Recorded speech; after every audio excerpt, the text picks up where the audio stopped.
Hi, this is Scott Garibay, and today I want to talk about this is a little bit of pregame for the second 2024 U.S. presidential Republican debate, which is a fantastic event. The best part about this event is no Trump, right?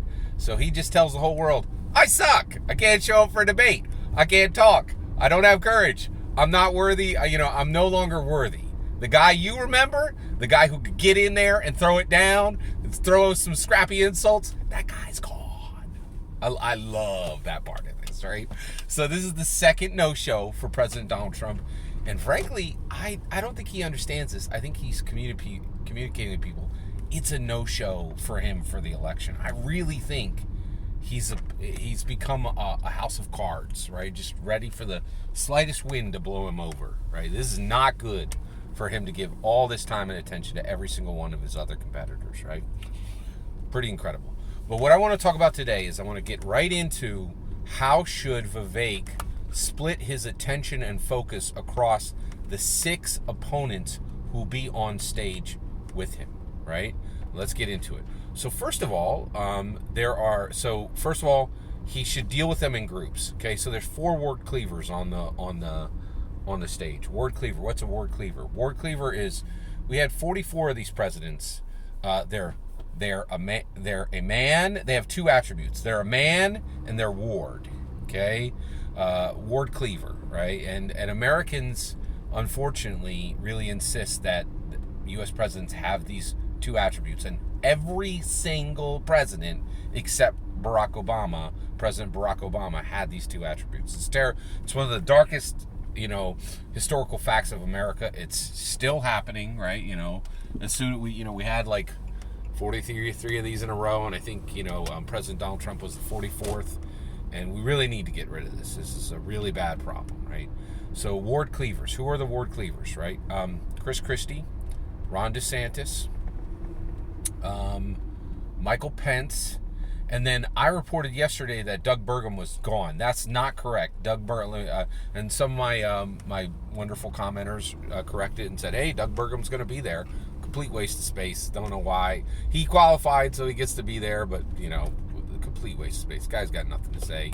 I think, he's a complete non-entity. I don't think there's anything important there. I don't really know why anybody's wasting him. I don't know why he's going to be on stage. It just seems like such a waste, right? Michael, Pence, he was a VP, right? So he deserves to be there. Chris Christie is a political scrapper. I think there's okay. So let's get into it. All right. So let's talk about the ward cleavers. Does he need to spend one minute of time on Doug Burgum? No, he does not need. Vivek Ramaswamy does not need to worry about anything Doug Burgum says at all. He's a complete non-entity. Okay. Does he need to worry about Michael Pence, right? No, absolutely not. He does not need to worry about Michael Pence at all. The moment he steps on stage, he beats Michael Pence, because Michael Pence, honestly, he's so pale, right? And so motionless and so unemotional. He looks like a corpse on stage, right? Compared to the vibrancy of a young Vivek Ramaswamy. He looks like they put makeup on him and he's ready to be put in his coffin. And that's going to take him off the board. Shouldn't, but it does. We know this because John F. Kennedy, that's exactly how he beat Nixon, right? You look at Kennedy and you're like, that's a person I'd like to look at. And then you look at Nixon, you're like, oh, what was that? Oh, yuck. And that's America. It's a terrible fact, but it's a fact, right? Like, camera wins, right? Period. Right? So, just Mike Pence kind of looks like he had makeup and is ready to be shoved in a coffin. He looks terrible. And also, nobody cares. Nobody cares about Mike Pence, because we've heard him for 4 years. We know he has no new ideas. And who wants Trump light, right? Come on, right? And by the way, I'm an evangelical Christian, right? And I don't even back that guy, because there's just nothing there. He's got nothing that's going to win, right? And nobody's excited. I've never met in my life a Pence fan, right? Not one, right? They don't exist. So Vivek can completely ignore him, right? Chris Christie is. So here's the issue. Vivek should be extremely careful about Chris Christie. Why? Because Chris Christie is dangerous on the stage. He has got a sharp tongue, right? He could say clever things, and he can land an insult quickly, effectively. He can land an insult, right? And that could be dangerous. He could, because like Chris Christie could give him some kind of nickname that'll stick, or really open him up, like viciously slash him virtually with some harsh words. Chris Christie is really smart and capable and can absolutely damage Vivek.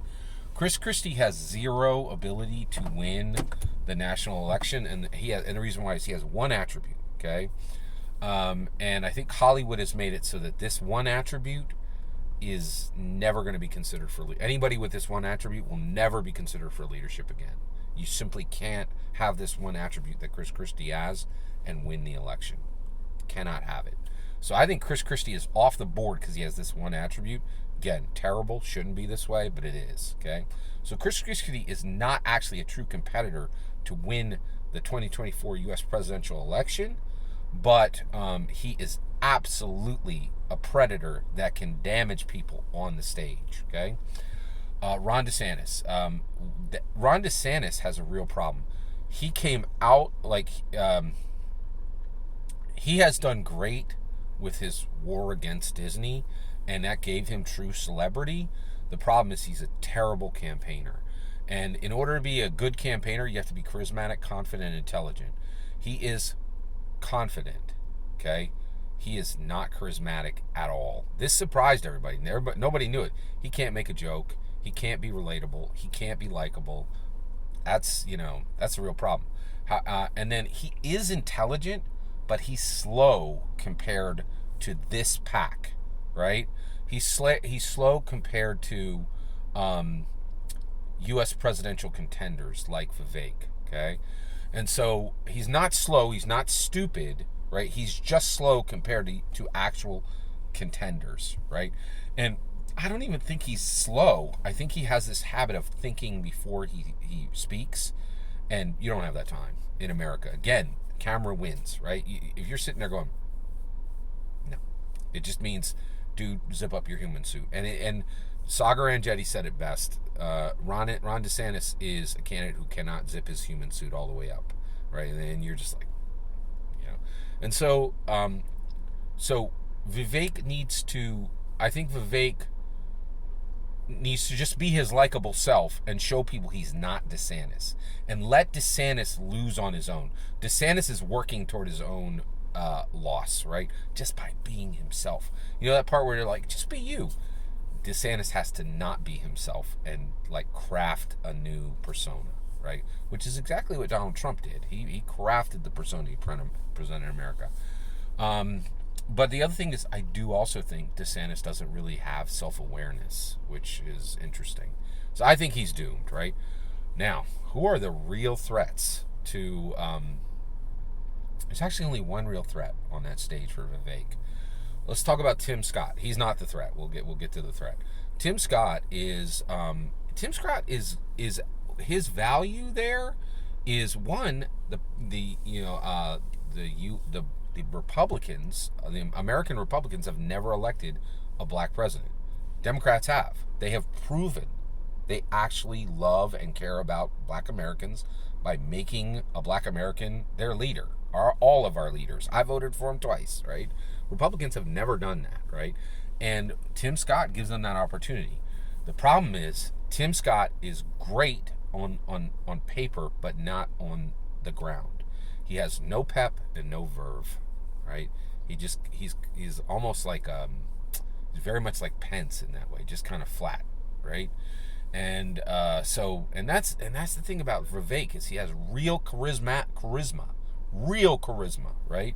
And I actually think Tim Scott is just kind of showing up. He doesn't show out, right? So Tim Scott is not really an actual threat. If he had pepper verve, yeah, he'd be one. Nikki Haley, there's your real, that's the big dog on stage, okay? So Vivek needs to be very careful how he deals with her. And the reason why is Nikki Haley is something where Tim Scott, that's the Republicans trying to play catch up. Oh, we can elect a black president too, right? Nikki Haley breaks history, right? Like Nikki Haley's like, I'm the thing, right? And half the planet wants to see a woman become president elected. Nobody wants to see a woman become president that's not elected, right? Like right. There was a lot of people talking about President Biden might quit and just hand the job to Kamala. I don't think that would not end well. I mean, it would happen, right? But everybody be like, you got it with an asterisk, right? Nikki Haley can win and make Republicans the first party to make an actual woman president. Like, that breaks history, right? That sets a new foundation.